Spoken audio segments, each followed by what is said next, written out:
right now. Pittsburgh's best sports show is about to begin. Call us or tweet us. We've got things to talk about on the Ireland Contracting Nightly Sports Call.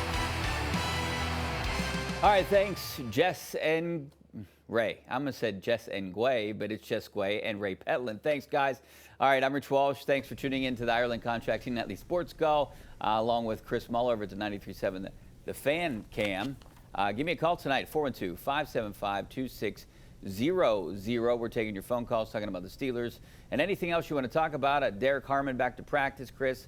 They said he was questionable. He's limited. I just don't think he plays. I think it's going to be at least another week. I think potentially you would see him back on the field in Ireland against the Vikings. I could see him getting a pitch count this week and being on the field for 10 to 15 snaps, and maybe they don't want his first game to be a very disruptive, unusual travel situation to Ireland. So I'm not entirely ruling out, Rich, that he could play this week. And you almost wonder if they'd be motivated by desperation to do exactly that, because they are just so bad up front. They've gotten pushed around to such a significant degree that they could just use their first-round pick back in there. I thought Terrell Austin today saying that he doesn't think they've been knocked around and kind of pushed around physically is just wild. I mean, they're getting run on almost at will. The Jets did it when the game mattered, when the outcome mattered. The Seahawks ran the ball, the 3rd and 19 run by Kenneth Walker. I mean, it's uncharted territory, and in a bad way, for a Steelers defense to look this physically inept against opposing offenses. Usually it's the Steelers physically dictating terms, and if they're going to get beat, it's going to be through the air and maybe by a superior scheme and a superior quarterback. To just see a team that I don't think is a particularly great NFC team by any stretch, I think Seahawks are middle of the pack at best, just line up and knock them off the ball frequently. It should be jarring to everybody in that building, and I'm not so sure that it actually is. I don't think it is. It doesn't seem like a desperate locker room. I'm there pretty much every single day, and it feels like just another Wednesday. And a lot of Wednesdays feel the same, whether they win or lose. But there's no panic in that locker room, and I don't know if that's a good thing or a bad thing. It is only week 2, but you lose to, not a great team, and you almost lose to a really bad team. So it's not a terrific start, and teams are only going to get better from here. Yeah, I think they should be concerned. This feels like a major tipping point game. I mean, go look at the schedule. They caught a break with Burrow likely being out for both games, against Cincinnati. By the time they see the Browns, Dylan Gabriel might be their starter. But you've got a pretty ugly stretch with Green Bay and with Indianapolis, which should be a tough game. You've still got Detroit on that schedule. You've got a couple other heavy hitters on the back end. You go 1-2, and then you're staring down the barrel of maybe the Vikings in just kind of a random situation, popping up and surprising you with Carson Wentz if he can get himself under control. You're looking at 1-3 being a real possibility. You're really licking your wounds heading into the bye week, and the schedule only gets tougher, and the quarterbacks that you play, by and large, only get better. 2 times against Baltimore, etc. I don't know if the J.J. McCarthy injury is actually good for the Steelers, because I think Carson Wentz scares me more than McCarthy does. Wentz is more physical talent, but he's also a space cadet, and there's a pretty good reason that Carson Wentz isn't an NFL starting quarterback anymore. But what would make me nervous is just in a one-off scenario, or in his case, it would be obviously his second start. He gets kind of harnessed, by Kevin O'Connell, and then you get sort of most of the best version of Carson Wentz's talents and most of the best that he can provide, and a lot less of the bad stuff that he tends to bring with him on the field. You get that version of the player. We saw Carson Wentz, I believe his rookie year, come in and smoke the Steelers in Pittsburgh. And so people here should know what he's capable of, even if he hasn't flashed that in a very long time. You heard Darius Slay yesterday basically comparing this start to what happened in Philadelphia last year. I mean, they went 2-2. They lost to the Buccaneers and the Falcons. You already lost to the Seahawks. The Steelers did. And then, the Eagles had a bye week in week 4, kind of like week 5, like the Steelers do. And then they went 16-1, and the rest is history. I don't really feel that way. I feel like the Eagles are a much better team. Even if the Steelers were 2-0 right now, it still doesn't feel like a Super Bowl contender where the Eagles kind of looked that part last year, even starting out 2-2. I mean, I don't think there's any comparison. Slay has to know that deep down, that he was on a much more talented roster, that team up and down the line just generally got off to a slow start, but then had answers for everything that everyone threw at them. And also, here's the other hidden part of that. There was actual tangible pressure on Nick Sirianni to get things turned around, or he was probably going to lose his job if it didn't happen quickly. There was real pressure from the owner's box and from the GM, and they had a team that knew it needed a kick in the rear end and got it. There's no such pressure emanating from the owner's box here. Steelers go 9-8 and are playing relevant games late in the season. I would suspect Art Rooney would say, hey, mission more or less accomplished. If they get to the playoffs, it's definitely mission accomplished. There were expectations. There were real standards that they were held to with that Eagles team last year, and they were just way better up and down the line. So I don't think it's comparable at all. You know, I want to continue that thought, but we got to take a break. 412-575-2600 is the number. Back in a couple minutes. All right, welcome back to the Ireland Contracting Nightly Sports Call. This is our Xfinity tweet of the night. Paul Skenes had a 14 start span this year where he allowed a total of 18 runs, 17 earned, 184 ERA, but only got one win. No other MLB pitcher in history has had a sub-2.4 ERA over a span of 14 starts, but not more than one win, not including openers. You know, I don't really have Bucko fever, Chris, right now. But, you know, Paul Skenes is going to probably win the Cy Young despite that. Not too many pitchers. Well, yeah, okay, he's going to win. Rich, you can just go put the money in there now. Consider it a small loan with interest that you're getting back in return. He's going to win the Cy Young Award. I don't disagree. I don't disagree at all. But they got to get a bat, right? You know, I don't have Bucko fever anymore. I took a break today. I have Plum 10U softball fever. My girls came back. They were down 8-1, Chris, tonight, and they came back and won 9-8 against Penn Trafford. Pony took Penn Trafford in this game, and he lost again.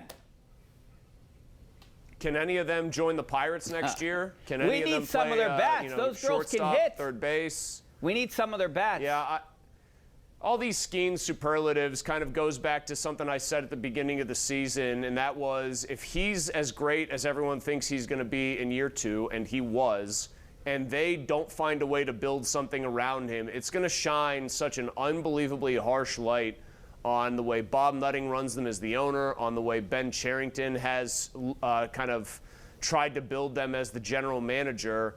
And I didn't want to be right about that, but that's exactly what's happened. You see so many stats like that Codified Baseball tweet, and there are other statistical superlatives from Skenes' season that get juxtaposed against like the lack of wins or what the Pirates aren't doing for him from a run support standpoint. And it's just really kind of pathetic. I think I saw another one that said something to the effect of if Paul Skenes in his career had been given 4 runs of support in every start, I want to say, he would be 35-1. That would be his record. And if he had been given a mere 3 runs of support in every one of his starts, he would be something like 32-5. So his brilliance absolutely ends up making them look worse by comparison because they have done so little. I mean, they're going to be probably, if I'm spitballing here, Rich, 7 or 8 games worse at least than they were last year and the year before that. And that is with the guy being even better at the top of the rotation. And Ben Cherington takes the extra money, extra millions of dollars that he's supposed to get to spend on the roster, to spend on analytics. Obviously, that's not working. You know, everyone can see that they need bats. If they don't go out and get a bat this year, or 2 or 3, I don't know what's going to happen over there. I don't know how fans are going to act. Your apathy is going to start setting in right now. I don't know how Ben Cherington can be the GM of this team next year. I'm starting to think he won't be because of this tailspin that they're in, and it should have been decided long ago that he wouldn't be their GM, but then they started playing well and people started to speculate. But the bottom falling out again should seal his fate. Jason Mackey went on with us today, and he just spitballing here. His guess was, when we asked him what next year's payroll would be, he said between 85 and 90 million. Essentially said, I don't think they'll spend less, I don't think they'll cut payroll, but I don't really think they'll increase it much at all. And that's an indictment on the owner if Jason ends up being right. If they don't spend more, then that just goes right back to the owner. Sorry, like no GM can do anything with that.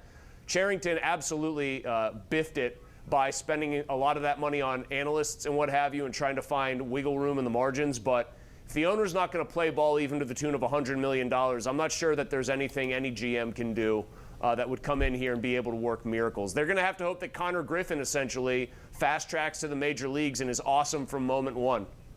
Yeah, they need to spend $100 million and maybe take some of the money you spent on Tommy Pham, Andrew McCutchen, and a couple other guys. Now you have David Bednar's money. You take some of that money and go out and get a free agent that will sign here, because there's a lot of free agents that won't sign here, that don't want to play here. But maybe you can get someone that wants to play with Paul Skenes, knows that this window is only a couple years. Let's go out to Jim in Monroeville. How you doing, Jim? Good, thank you. I have a question. And actually, I was listening. I called about the Steelers, but I was listening to the show. Are we so galvanized as fans in the city of Pittsburgh that we're still living in the 70s with the Pirates, the Steelers, and yet we can't analyze why they're doing what they're doing now? And we still buy tickets, and we still go to the stadium. Well, I mean, Jim, the Steelers, they've been winning 10 games or so every year. They're still a winning franchise. They still make the playoffs. There's still something to root for there. As for the Pirates, there hasn't really been a glimmer of hope since, 2015? Maybe you could say 2016. But there hasn't really been anything to actually go and, be optimistic about. There's nothing to be. The beginning of the year starts, and you know that they don't have the team that can compete. That's what stinks about the Pirates. I think there's reason, even with the brilliance, like the incomparable, really, brilliance of Paul Skenes, there's reason to feel like worse overall about the Pirates right now in this little stretch of, what is it, almost now a decade? 16, 17, 18, 19, 20, 21, 22. I mean, 29 out of 33 losing seasons. Name me another professional team that has done something like that in an organization. It's 10 losing seasons, or well, no, I guess 2018 wasn't a losing season. Yeah, Sorry, no. I get them all lumped in together. Non-winning but season. Starting in 16, it's 9 out of 10 losing seasons if you count the COVID year too, obviously. So they get 20 losing seasons, right back with 3 winning ones, great, and then right back to losing almost every time. My point is, I think there's reason when you just get a sense of the fan apathy, when you get it through your head that just from the owner's box, they're not going to do things differently. It's just not going to happen. I think there is a dread or just a bad vibe that even supersedes what happened before 2013. And that's saying something, because that was a grim period of time, and yet it almost feels worse right now. Do you think there's any chance that, I know we know that Bob Nutting doesn't want to sell the team right now, but say something happens during that CBA in 2027 that could change his mind, where he's not making as much money? I mean, I would be interested to know what happens with the new CBA and what impact the lease being up in a couple of years at PNC Park would have. Because usually when leases are up for any team, there is a push to try to spend money or get money, public money, for improvements to the ballpark. And so I would be very curious as to what sort of backroom political machinations are going on right now as far as both of those things go, but especially the lease at PNC Park. Yeah, so it'll get interesting. That's kind of all I can give you at that point. Over the next few years, what happens here? I think a lot of these leases are up with the all the in-state professional teams are coming up around the same time. The Steelers, the Pirates, the Eagles, the Phillies. So it'll be interesting what happens there with all 4 of those teams. All right, back to our Penn West live poll question here tonight. Just scan that QR code in the right-hand corner of your screen. You'll see it here in a second. Caleb Johnson, do you take him off of kick returning duties? Well, yes. I know. I'm asking you. The guy makes a mistake, and he probably thinks he's still in college. I mean, there's some mistakes that can be forgiven. I think he totally lost that game. There's no doubt in my mind that the team, it was just deflated at that point. But he made a mistake. He made a mistake. So the question is, do you agree with Mike Tomlin pulling Caleb Johnson off of kick returns? Right now, from what I can see, is it 60% of the people are saying no, they disagree? I'd like to meet each and every one of them, Rich. I would love to sell them some beachfront property I have. It's in Kansas. They'll love it. I'll sell it to them for a premium. I would love to meet every one of those people saying, no, Mike, don't do that. What were you doing? Let Caleb Johnson return kicks. It's almost like more offensive that a guy who probably runs about a 4.7 was out there returning kicks than the fact that he didn't know the rules. They just treat that part of the game like it's a complete afterthought, despite having a couple burners like Scotty Mueller and Calvin Austin in their wide receiver core. I do not understand their philosophy with kick returners. They've had fullbacks do it in the past. I think it's a very bad look for Tomlin and Danny Smith. Yeah, remember back in the day, Mueller, Moore. Who else did they have back there returning kicks? That just did not make sense. They had Najee Davenport returning kicks. He was like 240. Yeah. I do agree with taking him off. I mean, I understand it's a mistake and it's a rookie mistake. The guy probably didn't know the rules, thinking he was in college, or it just wasn't, just had a brain freeze right there. Maybe he gets another opportunity, but you can't put him back right away. I do think he could be valuable back there at some point, but he has to learn from this. That's for sure. You can't make mistakes like that, and you got to know the rules when you're playing a position. That's the most important thing. Well, that's on his coaches, too. Yeah.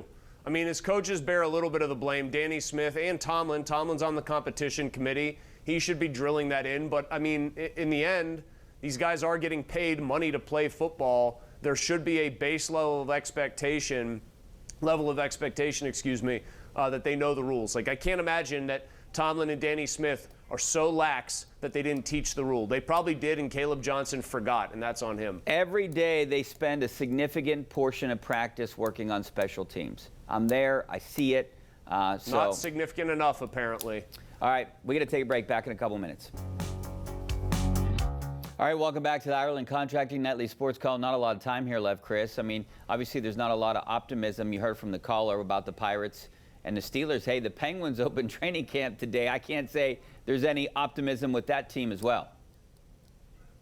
No, there isn't. It's going to be a very tough year, and maybe Crosby and his agent, Pat Brisson, are doing a good cop, bad cop routine, or the agent's getting out Crosby's true kind of frustrations with the process, and Crosby's just saying, I love being in Pittsburgh. Notice he didn't say, can't imagine playing for any other team. He just said he loved the city. So, yeah. Bad times all around. Bad times, Rich. That's great. All right, Chris, we'll see you next week. Hopefully we see you guys on KDKA News right now.